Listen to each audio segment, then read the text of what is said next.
So as you guys know, we can't interview some veterans right now, so we're flexing and seeing what else we can do. So my parents, they all served in World War II, and I was too young to hear their stories when they passed. So we decided to come over here and interview my parents. And more importantly though, they have this giant chest of treasures that we're gonna go through and see what we can find of memorabilia from World War II from their parents. So let's see what we can find. Okay, this is my mom. Hi. This is a picture of my grandfather. He was in the Coast Guard and then the Navy, and he was in the Philippines. And this is his wife, Dorothy. She was a nurse in the Army, and she went to France during World War II. This is another really pretty picture of her. She's beautiful. Here. She doesn't miss So many photos. My grandma was stationed at the same base that I was stationed at, and it was both our separation base. Oh no, really? This That is so November funny. 1943. Yeah. This is my mom's dad, POW in the Philippines, and this is lovely bride. She waited for him for 4 years. 5 years. 5 years. 5 years before he returned. So my grandfather, who was the POW in World War II, he was in the Philippines, and he brought this back with him after he got home. So this has been with my parents for a very long time. He was able to have this pipe set, which I had no idea that this was from World War II. And in here is actually tobacco from World War II. That's so cool. Isn't that crazy? Yeah.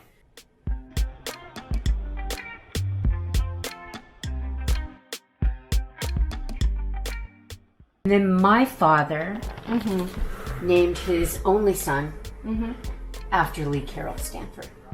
Oh, Uncle Ted. Uncle Ted. Oh.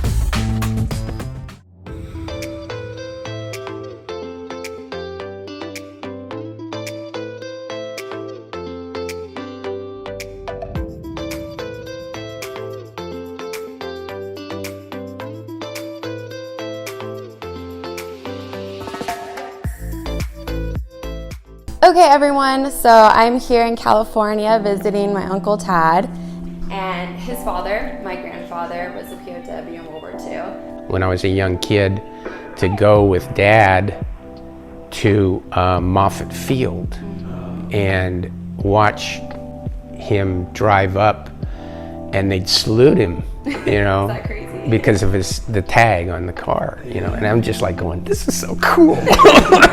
You know? Yeah, that's my dad. He's a captain and he's in the military, you know, so it was fun. And those are just things that you just never forget. You know, they just stay with you. Yeah. So, That's really cool. yeah. And he had been in the military for 27 years.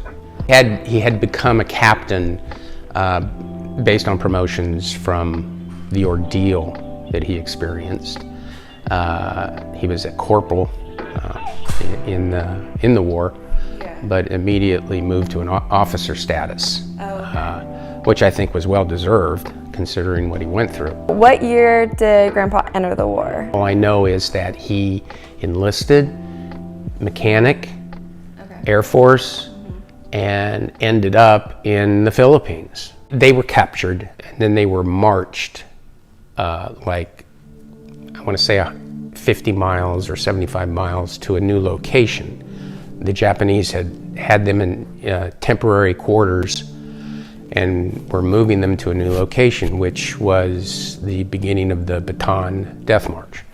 And the reason they call it a death march is because it started with 5,000 soldiers, and I understand that 500 made it.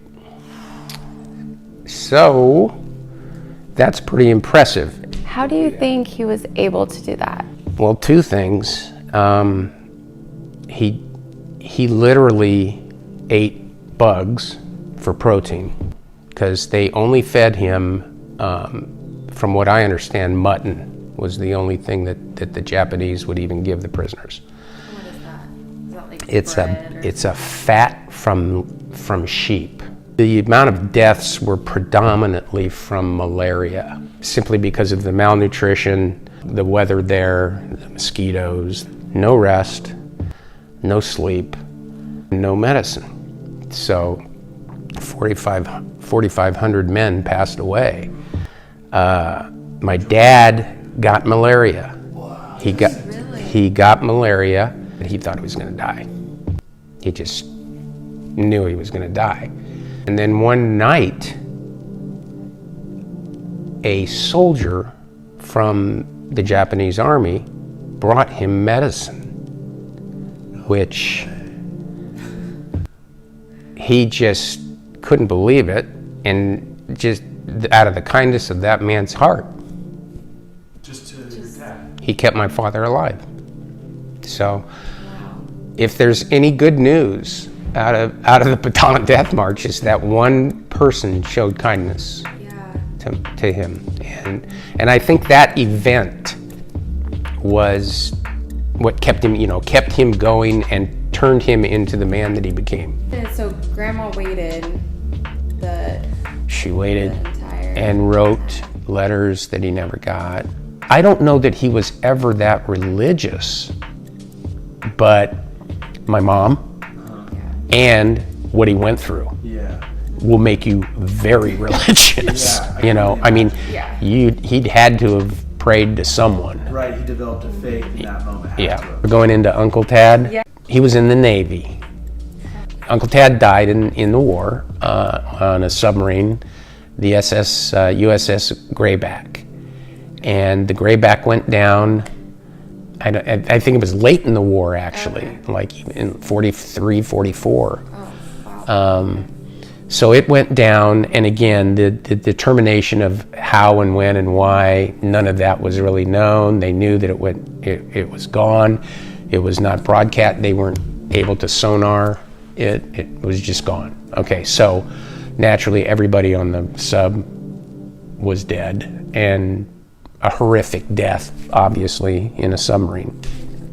And that was my Uncle Tad, and that's all I knew. So they researched and found the submarine, and they found out that the submarine was not sunk while it was underwater. The submarine had come up to do whatever it is a sub does, like refueling, or there's some things that have to be done. So they were surfaced, and when they were surfaced, the Japanese air bombers saw them and bombed them. So now we know how the Grayback ended up at the bottom of the sea.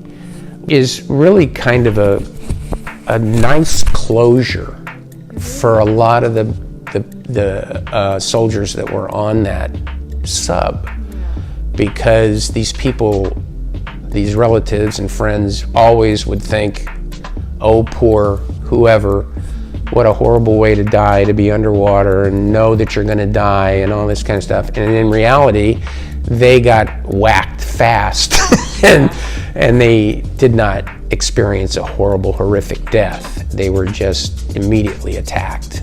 I know he got the Purple Heart. He did. My wife, Laura, framed the whole thing just to show it.